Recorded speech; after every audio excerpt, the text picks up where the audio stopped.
Hello and welcome to my brand new Tekken guide aimed at completely new fighting game players. In fighting games, we use notation the same way a musician might use sheet music. Instead of notes, we use buttons. Across the world, there are different styles of notating. However, in North America and Europe, for Tekken 7, the most common form of notation is using letters for the direction and numbers for the button you're using. Tekken is what we call a 4-button game. This means that we only have 4 possible buttons to press to allow our character to attack. We call these 1, 2, 3, and 4. In Tekken, each button corresponds to your character's limbs, 1 being left arm, 2 being right arm, 3 being left leg, and 4 being right leg. In-game, you will see these arrows when you look at your character's move list. However, when you check online for combos or for different moves, you may see them written out with letters. You can check this graphic on screen to see the direction's equivalent word notation, but to think about it simply, we have F for forward, D for down, B for back, U for up. The other 4 are simply combinations of those, being up forward, up back, and down forward. The star in the middle means neutral. This means that you must either press no movement button on your controller or keyboard, or return your arcade stick to its neutral position with no gates being activated. Fighting games are played using the moves in your character's arsenal to chip or chunk away at your opponent's health bar, located at the top of the screen. In Tekken, the way we do these moves is by pressing either our 1, 2, 3, or 4, or a combination of these buttons. A direction on the controller plus those buttons, or what we call a motion input plus those buttons. A motion input, for example, would be something like a quarter circle forward. This would be notated as down, down forward, forward when written out. When performing motion inputs, be sure to do it in one smooth motion rather than trying to hit each direction individually. You can look for motion inputs in your move list by looking for moves that contain multiple movement commands before a button. In Tekken, we have unique types of motion inputs called forward-forward inputs. This simply means to double tap forward as fast as you can and then press the button your move list tells you to. Sometimes you'll come across a move that contains a black arrow. This means to hold the movement button in the dictated direction. Tekken also has a special set of moves that are accessed from certain states. These have their own notation as well. First off, we have FC moves, short for full crouch. These moves are only accessible while your character is fully crouched, but other than that are completely normal moves. The next one we have is WS moves, short for while standing, short for while standing up. These moves are accessible after you've let go the crouch button from a crouch.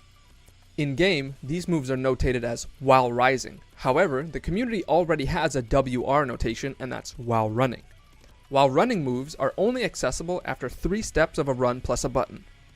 There does exist an advanced technique in which you're able to do a while running move at point blank range that I might go over in a later video, but I won't talk about it here. Just know that no, your opponent is not cheating if they're using a while running move, not while running.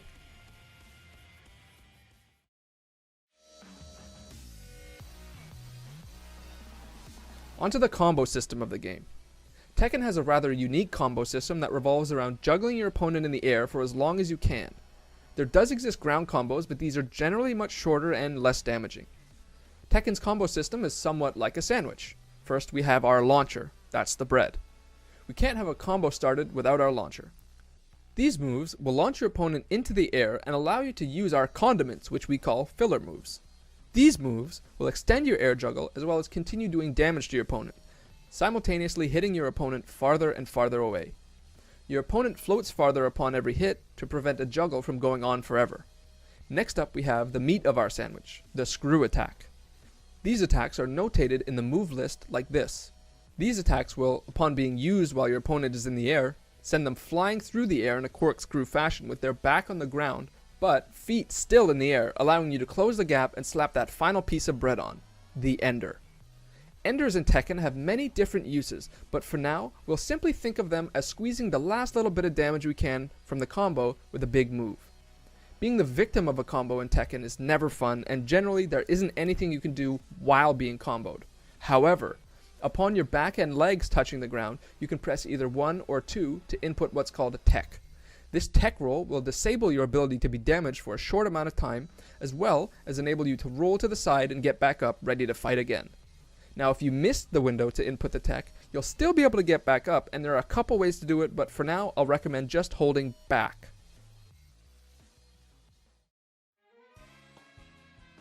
Now we're going to talk about what in the fighting game community we call neutral.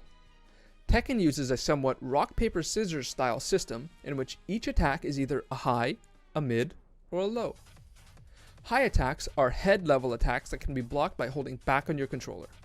Mid attacks are stomach-level attacks that are also blocked by holding back. Low attacks are leg-level attacks that you must be crouching to block. The special part about highs is that if you crouch while a high attack is being done, you'll duck under it, leaving the opponent vulnerable to an attack. The special part about mids is that if you're ducking while a mid attack is being done, it will hit you and could lead to massive damage. Many mid attacks are the launchers I spoke about previously. The special part about lows is that instead of holding down back to block it, you can choose to hold down forward instead, which will allow you to do a low parry. Low parries act as somewhat of a mini launcher, in which you throw your opponent on the ground and they bounce for a small amount, allowing you to catch them for an air juggle. Neutral, sometimes called footsies, is a concept built around basically either player being in somewhat of a neutral state, meaning that they're not currently being hit, hitting, or being comboed. This neutral game revolves around both players attempting to cause their opponent to make some form of mistake. They do this by moving around in such a way that'll allow them to play to their own character's strength. Take Kazuya, the game's antagonist, as an example. He's a very fast-paced, mix-up based character that excels at close range. A mix-up is basically a scenario in which you have multiple options to choose from and your opponent must guess the one you choose. One of Kazuya's key mix-ups would be his Hell Sweep and his Forward 3. Kazuya has access to a non-universal mechanic called a Wave Dash. Wave dashes are an advanced movement technique required to play certain characters, done by pressing forward, neutral, down, forward on a controller will send Kazuya into a wave dash. Named for its wave-like movement, these wave dashes can be chained together to close the distance in a very short amount of time. This wave dash gives Kazuya access to a new set of moves that he can use to then enforce this mix-up, as backdashing away from a chain wave dashing Kazuya is nearly impossible. One of the moves that Kazuya has access to from a wave dash is a somewhat catch-all term the community uses for moves like these, this one being called the Hell Sweep. The Hell Sweep is a low attack that leads to fairly high amount of damage when it isn't blocked. This move is quite risky because it's very unsafe when blocked. More on that later. Kazuya can end his wave dash early and use his Forward 3, left splits kick. This is a mid launcher that leads to a full combo. Put all this together, this allows Kazuya to wave dash up close to close the distance, and then without you being able to react to the move, he forces you to guess if you'll do the low or the mid. These are not the only two options he has out of a wave dash though. This is simply an example of the concept of a mix-up. Next, we'll talk about whiffs. A whiff happens when your opponent uses a move and it hits nothing. Whiffing attacks with a fast ending frame can sometimes be used to bait your opponent into using a move that will then in turn whiff, and then you can turn around and punish them yourself. Not all attacks are very unsafe to whiff. Take Kazuya's Electric Wind Godfist as an example. This move is a very fast startup, very fast ending, high launcher that can be used from range simply as a threat to the opponent saying, "I'm gonna be doing this.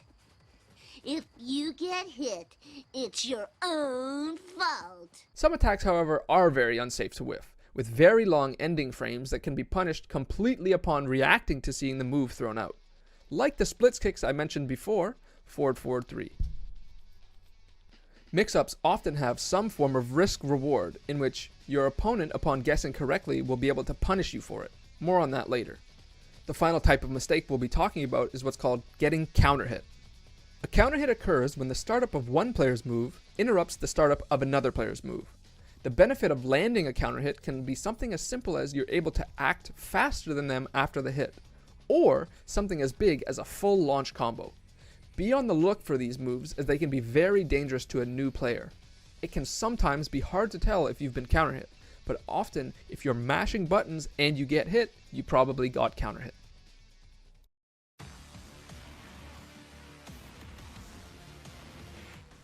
The stages in Tekken 7 all have unique properties that you have to be aware of. These can be no walls, walls, breakable balconies, and finally, breakable floors. These stage gimmicks can be used to each character's advantage by allowing combo extensions if you play around the gimmick correctly. Many characters have moves that will break through the wall or break the floor, and knowing when and how to use these moves is the key to squeezing that little extra bit of damage from your combos. Walls are the most common stage gimmick that exists, blocking you from moving back, as well as upon hitting them in a combo, your opponent will splat against the wall, allowing you to follow up farther on your combo. Next up, we have breakable walls. These walls, upon using the correct move, will hit your opponent through the wall, often allowing an extra hit or two. Up next, we have breakable balconies. These are pretty similar to breakable walls, with the difference being that oftentimes the moves that you'll be able to hit after a balcony break will be a little easier simply due to the way your opponent falls. Finally, we have floor breaks. Upon breaking the floor, your opponent will bounce one time, allowing you to try and catch them and attempt to do either one last finisher or continue the air juggle for as long as you can. These gimmicks can be often combined for a devastating combo when used correctly. Take the time to practice one or two wall combos and be aware of your floor break moves as well, as they can come in handy on stages that contain these gimmicks.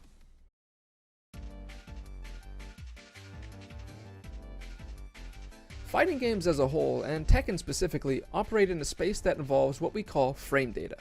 When we talk about frame data, we're basically talking about the idea that a move has a certain amount of startup frames and a certain amount of ending frames. In this context, frames refers to an amount of time measured in frames per second. Fighting games operate on a 60 FPS playing field. Moves do not only have starting frames and ending frames, as these can differ depending on what happens after the move is done. If a move is blocked, the ending frame data can change. A move that hits will have different ending frames, as well as if a move whiffs entirely, they will also have different ending frames. A general rule exists that is not always followed, and this rule basically says if a move is blocked, the ending frames will be longer. If a move hits, the ending frames will be shorter. And if a move whiffs entirely, a move's ending frames will be much longer. Now, I'd like to talk about something we call frame advantage. Frame advantage basically means that after an interaction, somebody does a move, one player will generally have some sort of frame advantage. This means that if player 1 uses Kazuya's down forward 1 move Entrail Smash and it's blocked, player 2 will now have 7 frames of advantage to play with. These advantage frames means that if player 1 decides to use a move, a sidestep, a backdash, or a duck, right after this down forward 1 is blocked, they will be 7 frames behind player 2. This will allow player 2 to take some kind of advantage. This advantage is not always attacking, and it can be something as simple as the idea that player 2 could attack is enough to discourage Kazuya and make them back off. Put simply, there are moves that give you plus and minus frames depending on what happens with that move, and you must play according to that interaction. With all that in mind, we can move on to the terms I talked about before, safe and unsafe. A safe move is one that puts you in a disadvantage of less than 10 frames, so -9 or lower. The move is safe because in Tekken 7, any character's fastest move is your jab, and that is a 10 frame startup, often referred to as I-10. The I is short for impact frames, meaning how long it will take to hit your opponent. One edge case exists when it comes to the fastest move, and that's Yoshimitsu. He has a move, down 1+4, called Flash. This Flash starts up in 6 frames and is actually a full launcher.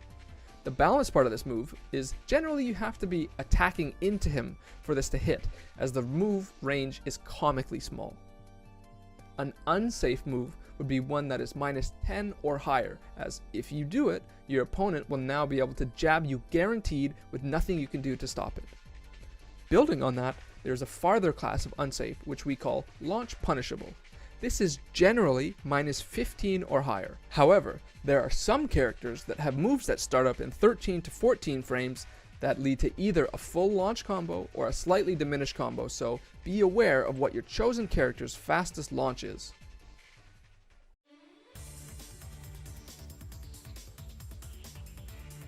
In fighting games, we have a mechanic interchangeably called grabs or throws. Throws in Tekken can be done generically by pressing 1+3 or 2+4. Generic in this sense means that every character has a grab done by pressing these buttons. There further exists what are called command grabs. These grabs are character-specific grabs done by pressing the command of your specific character to do that specific grab. Tekken has a unique system in which every throw can be broken, and those throws are broken by looking out for the limb that grabs you. If the left arm reaches out to grab you, you input a 1. If the right arm reaches out to grab you, you input a 2. If both arms reach out to grab you, you input a 1+2 at the same time. There exist two characters in which this rule is not true: King and Armor King. These masked wrestlers have what we call a masked grab. These grabs will look like a 1+2 grab, but are actually broken by pressing 1 or 2, depending on the throw they do. Don't worry too much about these mask grabs for now, but just keep in mind that they do exist.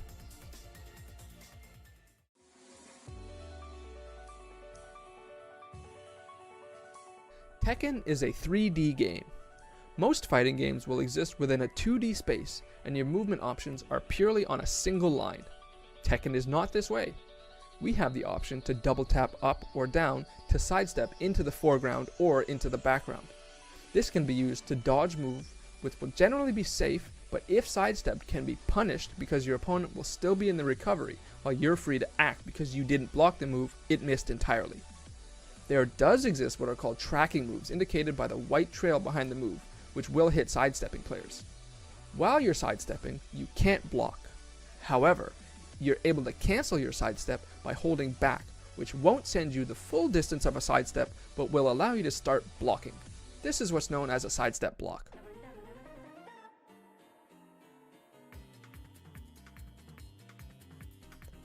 Power crushes are moves indicated with this icon on your move list. These power crushes are moves that will go through the hit stun or knockback of a move and hit your opponent anyways.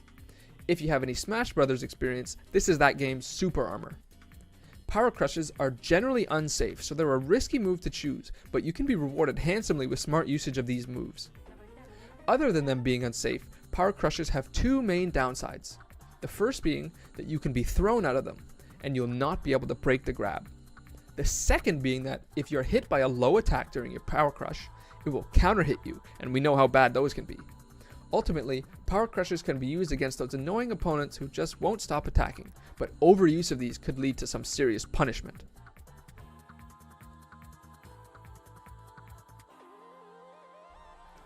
Finally, I want to talk about Rage. Rage is a mechanic that upon hitting 20% health, your character and health bar will start glowing red. In this state, your moves will do about 8% more damage, but more importantly, it gives you access to two new types of moves: the Rage Art and the Rage Drive. These moves will expend your rage and put you back to normal. The Rage Art is a powerful, cinematic attack that shares the properties of a Power Crush. However, Rage Arts cannot be grabbed and will absorb the low attacks, so they do not share the downsides of Power Crushes. The other thing about Rage Arts is that they are generally very unsafe at -23 or higher, so it's extremely risky to do. Rage Arts can be used to punish unsafe whiffed attacks, as well as a read on your opponent attack timing, like a Power Crush. Or they can be used to end off a combo. The damage of a Rage Art is scaled based on how much HP you have missing. Rage Drives are generally buffed up versions of attacks that your character already has, and their use case can vary widely depending on the character. Kunimitsu's Rage Drive, for example, can be used to guarantee a wall splat from much farther away than the usual for a full wall combo. Dragunov's Rage Drive can be used in open ground scenarios for a beefy combo ender. These moves vary widely from character to character, so have a look for yourself at the character of your choice and find the use cases. And with that, I'll leave you to your own devices, off to discover the beautiful world of Tekken. You may be asking yourself, well, what do I do now? My first recommendation would be to simply boot up the game and look for a character that you think looks cool. When you find something you can kind of vibe with, Have a look at the document I have in the description below and check out some of their key moves and maybe practice some combos. Farther than that, you can simply play the game. Thanks for watching the guide and welcome to the community.